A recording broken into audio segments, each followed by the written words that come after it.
Bienvenidos a un nuevo episodio de este podcast Actuación Médica.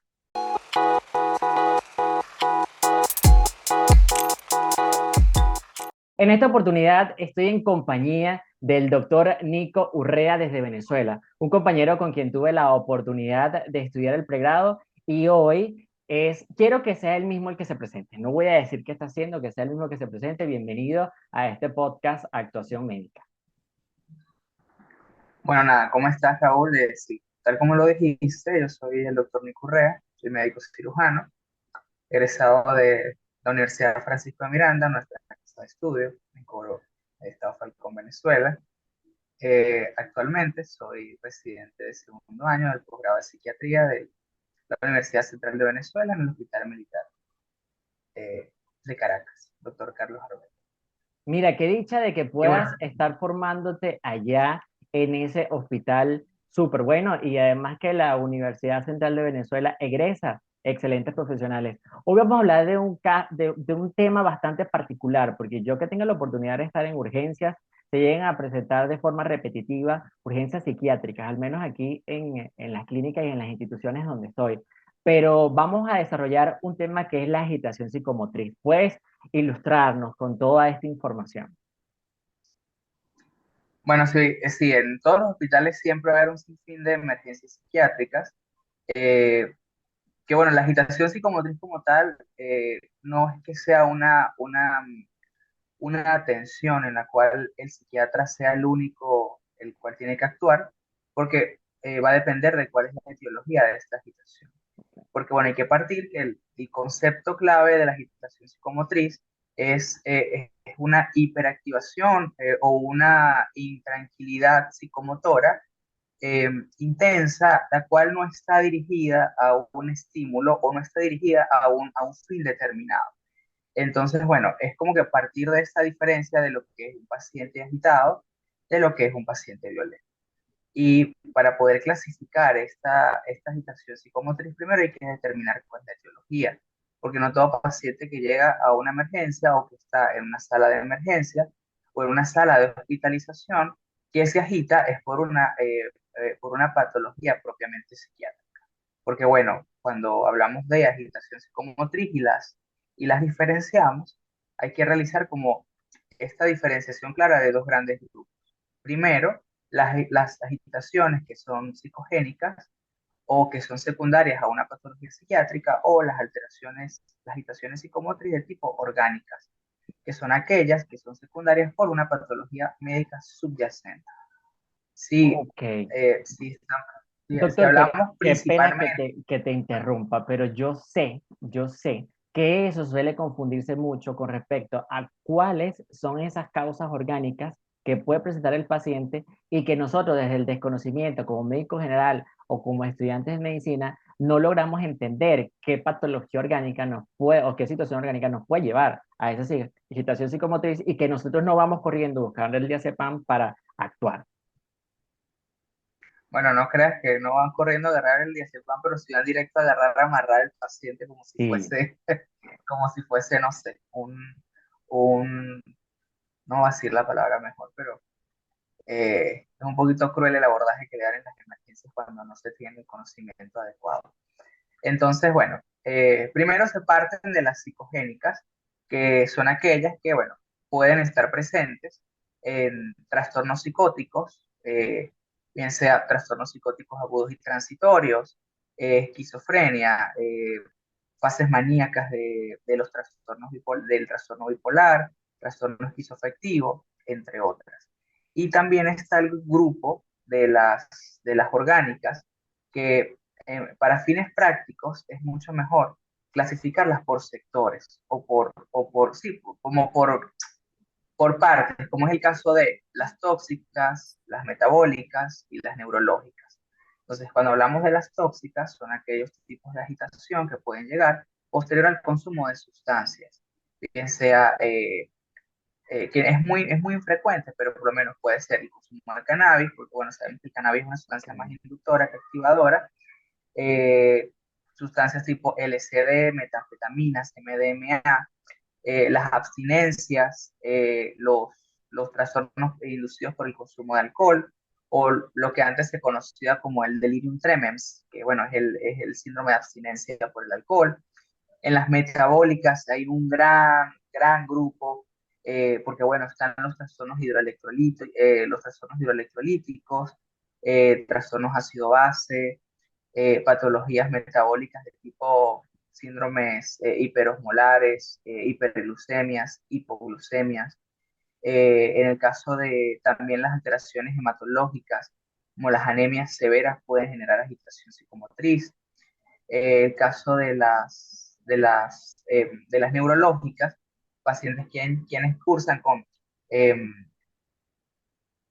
meningitis, encefalitis, trastornos, traumatismos craneoencefálicos, pueden tener toque en relación a la agitación psicomotriz.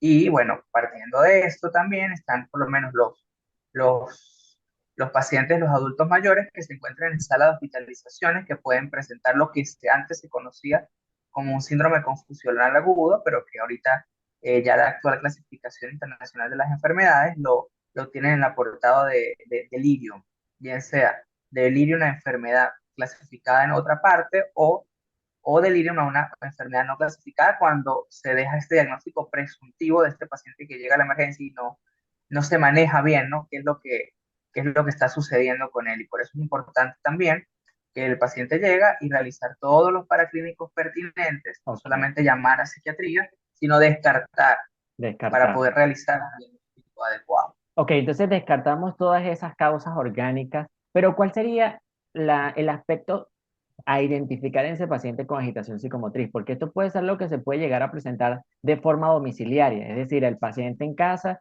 y los familiares lleguen bastante alterados preguntándonos y diciéndonos a los médicos, mira, es que estaba en la casa y presentó todas estas situaciones, pero ¿cómo nosotros, qué aspectos tenemos que identificar para no confundirlo con alguna otra situación? Bueno, pero es que la agitación psicomotriz va a ser un aumento de la energía, en el cual va a destinar todo este aumento o va a drenar todo este aumento sin un fin determinado. No es que el paciente va a llegar y va a agredir a un familiar porque él quiera, simplemente es un aumento en el cual él tiene esta energía y va a drenar la parte de la agitación.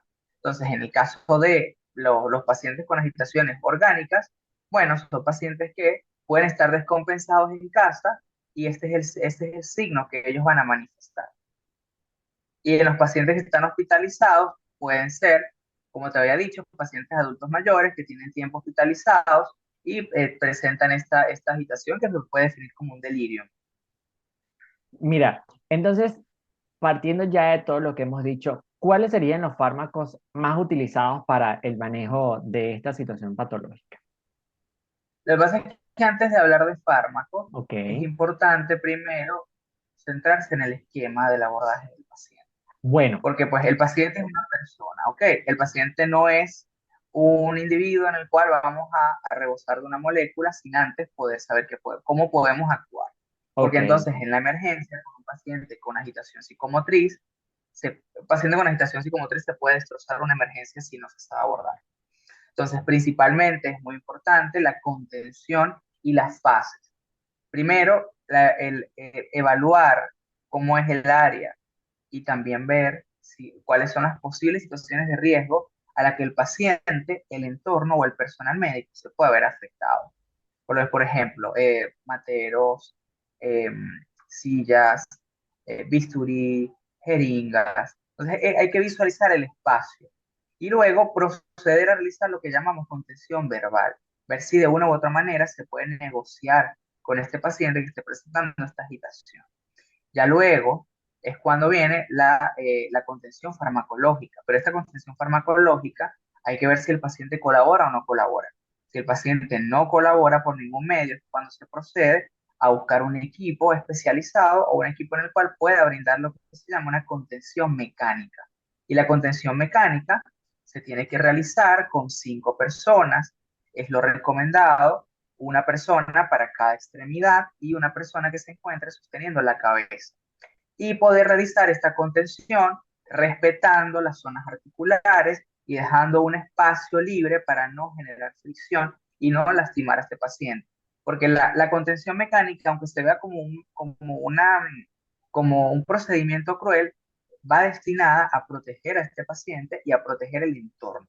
Ya después que, bueno, se realiza esta contención mecánica, eh, hay que ver cuál es si no sabemos cuál es la etiología, tenemos que iniciar principalmente con fármacos, en este caso lo que podemos definir de antipsicóticos de primera generación, que tienen una acción rápida y bueno, va a depender también de la edad del paciente. No es lo mismo un paciente, un adulto joven a un adulto mayor, para poder determinar cuál es la dosis que vamos a implementar. En este caso, hay muchos esquemas, pero siempre como que la primera línea va a ser el haloperidol. Ok. Ojo, cuando sospechamos que es una agitación psicomotriz que puede ser metabólica o neurológica. Si por lo menos sospechamos olemos al paciente o hay un antecedente de consumo acentuado de alcohol, sabemos que la primera opción acá van a ser las benzodiazepinas, como es el caso del diazepam. Ok, entonces, me voy a devolver un poco cuando hablabas de el área donde tiene que estar ese paciente, porque si recuerdo cómo están estructuradas las instituciones, creo que no están estructuradas para tener, digamos, una habitación o un cuarto donde podamos recibir un paciente con esa situación, que no hayan elementos cortopunzantes o que no tengan tantos elementos donde el paciente pueda, como dices tú, destrozar todo el área. Entonces creo que tenemos que tener como un área en específico donde tenemos que recibir ese paciente. Y además la capacidad humana para poder entonces hacer esa contención y poderlo inmovilizar prácticamente, ¿no? Bueno, si en Venezuela no las hay, no las inventamos. Sí, sí, sí. Porque es que De eso no cabe no la hay menor duda. no hay un área como tal y es bien sabido por las personas que pueden ver esto o las personas que han trabajado en alguna emergencia en Venezuela, que el paciente psiquiátrico es el que llega, mal denominado psiquiátrico, porque puede llegar por una agitación, es un paciente que no tiene ninguna patología psiquiátrica. Pero es aquel paciente que dicen, bueno, el paciente está loco, vamos a mandarlo debajo de la escalera. Entonces, hasta que este paciente no llega a consumir esta agitación, porque el paciente puede llegar intranquilo, no llega a consumar, mejor dicho, el paciente puede llegar intranquilo, puede llegar un paciente demandante de atención o puede llegar un paciente que simplemente pide su atención. Nadie le presta atención porque dicen, bueno, esto es un paciente psiquiátrico y hasta que el paciente no se agita es que nadie va a actuar. O la otra es que también suelen decir, bueno, es que aquí no hay psiquiatra, aquí no hay departamento de psiquiatría. Bueno, pero como médico hay que tener los conocimientos básicos de cómo realizar una adecuada intervención. Si hay, Claro, porque en si hay una instituciones que de sean psiquiatría, de bueno, segundo nivel, como con instituciones que sean de segundo nivel o que de pronto no tengan la capacidad de la especialidad psiquiátrica, allí entonces los aspectos que debemos tener para iniciar con el paciente y poderlo ayudar para luego poderlo remitir a un área donde sí hayan psiquiatras. claro, pero fíjate que en este caso estamos hablando de la agitación psicomotriz de tipo psicogénica. Ok. Pero ¿cómo vas a remitir a un paciente a una unidad de psiquiatría quien está presentando este cuadro de agitación psicomotriz por un proceso neurológico? Muy bien, pero para eso entonces es esta dinámica, para que nosotros entonces logramos diferenciar lo que verdaderamente va a tener repercusión en la parte psiquiátrica y lo que no, porque si ese paciente se logra resolver la parte orgánica, él va a salir de ese contexto. Y realmente la intervención psiquiátrica no va a ser nunca posible porque ya se resolvería esa parte. Pero es que al compensar la parte metabólica, va a mejorar la parte mental. El paciente puede llegar por un trastorno hidroelectrónico. Ok, se le indica su haloperidol. El paciente va a pasar el efecto del medicamento y va a estar igual. Luego puede estar con un nivel de conciencia disminuido. Por eso es que el paciente debe primero estudiarse y deben realizarse los paraclínicos necesarios. Un paciente tiene que realizarse química sanguínea, tiene que realizarse neuroimagen, ver cómo están las constantes vitales, realizar un buen examen físico para que el clínico se pueda orientar de cuál es la conducta que tiene que seguir. Porque si entonces dicen, bueno, vamos a remitirlo a psiquiatría, el paciente se puede morir en un hospital psiquiátrico porque, ajá, ahí es un hospital especializado en salud mental, pero la idea de, por lo menos yo que estoy en un hospital tipo 4 en el cual estamos todas las especialidades, tiene que haber un abordaje multidisciplinario. No es como que voy a pelotear al paciente porque está agitado. No, no, no, pero ya va, vamos a ver cuál es la situación. No hay antecedentes psiquiátricos. Familiares no refieren consumo. De pronto dicen, bueno, es que él es diabético, él es hipertenso. Bueno, vamos a estudiarlo. Hay que ver qué es lo que pasa. Y más o menos que la patología mental tiene un inicio en la edad joven. Es muy raro que llegue un paciente con 50 años debutando con un trastorno psicótico, a menos que sea por un consumo de sustancias, pero es muy raro que llegue un paciente que a los 50 años debute con una esquizofrenia, ¿no? Sabiendo que la edad en Y la que debutan la patología con esquizofrenia son pero sabes que 14. con eso me recuerdo muchas cosas. Me recuerdo el servicio de medicina interna, donde de pronto pueden llegar algunas hemorragias parenquimatosas, pueden llegar a una hemorragia, un hematoma subdural y el paciente llegar a desarrollar clínica desde el punto de vista de confusional, o sea, y no se orienta a hacerle, como dices tú, una tomografía, sino que de una vez se puede llegar a decir, no, este es un paciente psiquiátrico. Y es algo que se hace desde el desconocimiento porque de alguna manera el área psiquiátrica, al tú no tener el conocimiento suficiente, dices, no, bueno, es un paciente psiquiátrico, va a esperar que venga el psiquiatra, no, aquí no hay psiquiatra, vamos a ver cómo resolvemos. Entonces, de esa manera, el paciente se deja a un lado y por eso es que de pronto no se ocupan de forma inmediata. Y te lo digo porque eso puede pasar en Venezuela, aquí en Colombia donde estoy, y si la mayoría de los que estamos en la atención somos médicos generales, que de pronto no tenemos una ayuda en que yo pueda llamar 0800 Nico, porque aquí desde la confianza, cualquier situación y novedad, sabes que nosotros a veces nos comunicamos y yo te digo, mira, tengo un paciente que me llegó a la urgencia, que consumió 3 blisters de alprazolam, entonces ¿tú qué? Y bueno, realmente son esas cosas que pueden llegar a pasar, pero no todos tienen al alcance el psiquiatra al que le puedan escribir. Mira que Sí, y dentro de bueno, todo eso, como para ampliar un poco, sí, continúe. termina, no terminas tú y yo sí. Pues yo creo que la idea está bastante clara de cómo podemos entonces resumir el abordaje de ese paciente, quien inicialmente debemos de buscar la manera de dialogar con él.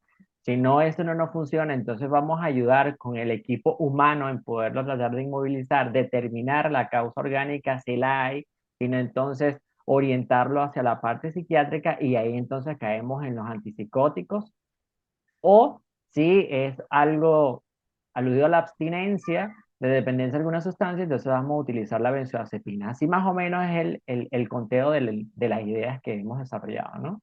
Sí, fíjate algo. Muchas veces los psiquiatras somos el especialista de la nada. Y es porque llaman, doctor, un paciente que es que lo evaluamos y no tiene nada. Necesito que usted lo vea. Entonces, como que bueno, tenemos que somos el médico de la nada. Somos la especialidad que ve el paciente que no tiene nada, aparentemente.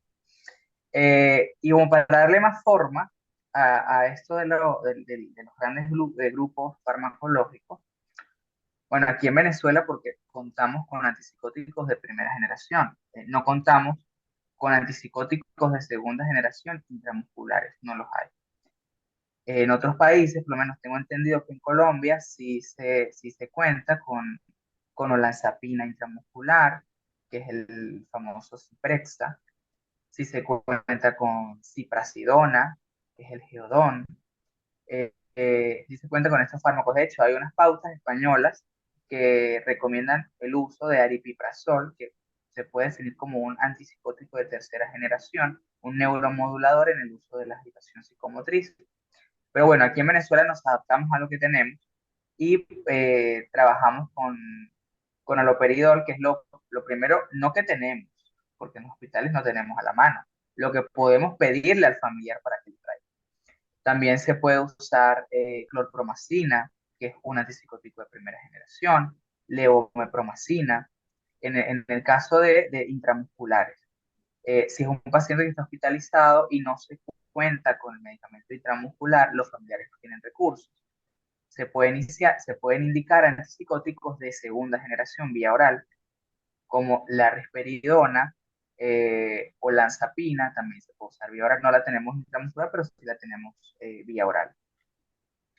Y bueno, el uso de las benzodiazepinas sí se limita un poco y tiene sus Sí. restricciones en el caso de los adultos mayores, por este riesgo de presentar depresión respiratoria. Hay que ser muy, muy cuidadosos con los adultos mayores y la indicación de benzodiazepinas. Algo curioso para todos los que nos están viendo. Yo hice un video sobre haloperidol, pero yo no he vuelto a hacer más contenido desde el punto de vista psiquiátrico porque, claro, no es mi fuerte, pero yo les quiero contar que cuando éramos estudiantes de pregrado, Nico era el que me explicó haloperidol, porque nosotros estábamos en un grupo de estudio que caímos por accidente y él con una pizarrita empezó a explicar el antagonismo de la dopamina, las vías dopaminéricas. Eso fue cómico. Yo me sé eso gracias a él, porque si no, créanme que hubiese sido bastante complicado que yo me supiese a los periodos. Bueno, no solamente te enseñé antipsicóticos, Sí, también te enseñé otros solamente más. eran antipsicóticos. Pero bueno, continuamos en esta misma orden de ideas. ¿Qué más tienes para aportar con respecto a este tema? Fíjate, es que hemos hablado de tanto, y este es un tema tan extenso, que habían unas cosas puntuales para cerrar. Primero, la evaluación del paciente, que si bien, bueno, como médicos generales no hay un conocimiento tan amplio en el examen mental, sí hay que evaluar ciertos ítems que nosotros en psiquiatría tenemos en consideración. Primero, partiendo de lo factual del paciente, que es aquello que podemos visualizar en un primer corte, lo que vemos del paciente, cómo luce, cuál es la actitud del paciente, si la salud somática está comprometida o no, también cómo está vestido, si está vestido acorde, tanto a la edad, al sexo y al contexto. Y en lo no factual, que ellos ya son más funciones mentales superiores, se va, se evidencia un paciente con alteración de la atención, de la concentración, un paciente desorganizado muchas veces en el pensamiento, en el lenguaje, y de acuerdo a esa desorganización, pues en psiquiatría nos orientamos más si es algo orgánico o no es algo orgánico, ¿no? Porque hay unas cosas propias de los trastornos mentales orgánicos que no son tan vistas en los trastornos propiamente psiquiátricos. Y por otra parte, pero eso ya pudiésemos, si quieres, hacer luego otro video como un resumen del examen mental Claro, claro. en, comprimido para médicos generales. Ok. Y luego también está las agitaciones en población infanto-juvenil, que son, no es que no sean infrecuentes, pero sí se pueden ver. Entonces, nada, en población infanto-juvenil, primero, no está indicado el uso de fármacos intramusculares Ok. y las agitaciones en infanto-juvenil también pueden ser, en este caso, metabólicas, toxicológicas o neurológicas. Es muy raro que un paciente infanto-juvenil tenga una agitación propiamente psicótica o que presente un cuadro psicótico primario. Mayormente en población infanto-juvenil hay que evaluar psicosis secundarias o alteraciones del neurodesarrollo, bien sea trastornos del espectro autista, trastornos del neurodesarrollo, discapacidades intelectuales o motoras, o trastornos por hiperactividad y déficit de atención. ¿Ok?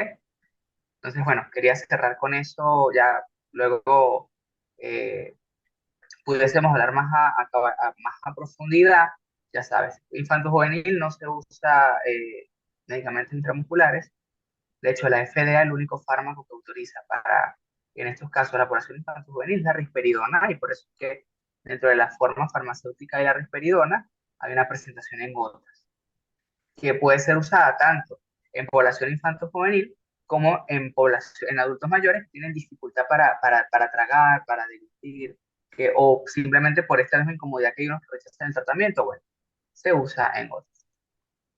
Bueno, verdaderamente que esto es una amplia gama de información. Como todas las áreas médicas quirúrgicas que tiene pues la medicina, hay mucho que conocer y mucho que estudiar. Sin embargo, yo te quiero agradecer por haber tomado de tu tiempo, de tu residencia, que pues me imagino que te ha ido súper bien. ¿Cómo ha sido ese cambio transformacional de pasar a ser médico general a ser ahorita R2 de psiquiatría? No hay un cambio. Muchas veces suelen pensar que porque hacemos psiquiatría dejamos de ser médicos, y no. De hecho, el hacer psiquiatría nos hace ser mucho más médicos, solamente con un componente más amplio en el conocimiento de las patologías mentales. Porque si no tenemos este conocimiento médico, no existe la base para poder estar de tú a tú con otra especialidad y poder decir, mira, el paciente es tuyo por esto, esto y esto, o el paciente en efecto es mío por esto y esto. Entonces, más allá de la transformacionalidad de que, bueno, soy médico y ahora soy residente de psiquiatría y en un año voy a ser psiquiatra, es más la integración de los conocimientos y poder individualizar a cada paciente y realmente si hay algo que te deja la psiquiatría es la humanización del paciente, es ver a una persona como un todo, como un ser biopsicosocial, no solamente Ok. ver un cuerpo que se está moviendo, es comprender que este cuerpo tiene una psique y cómo es la integración de la psique y el cuerpo.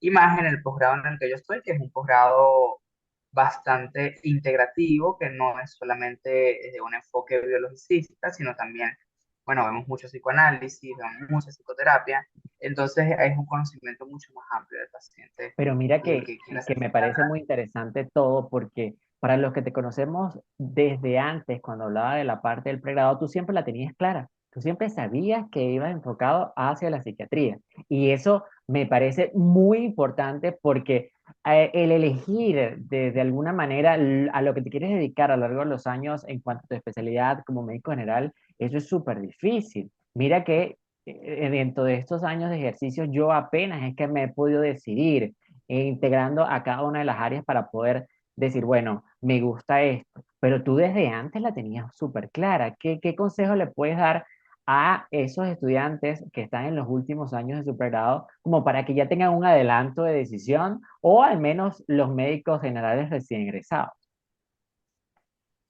Bueno, fíjate, primero tener claro qué quieres, si quieres algo clínico o quieres algo quirúrgico. Los clínicos somos los que más pensamos, en realidad. Ay, Dios. Tenemos más como, ¿cómo te dijera yo? O sea, nos gusta más este proceso en el cual podemos ver al paciente de una forma más analítica. El quirúrgico es más práctico, Literalmente, básicamente.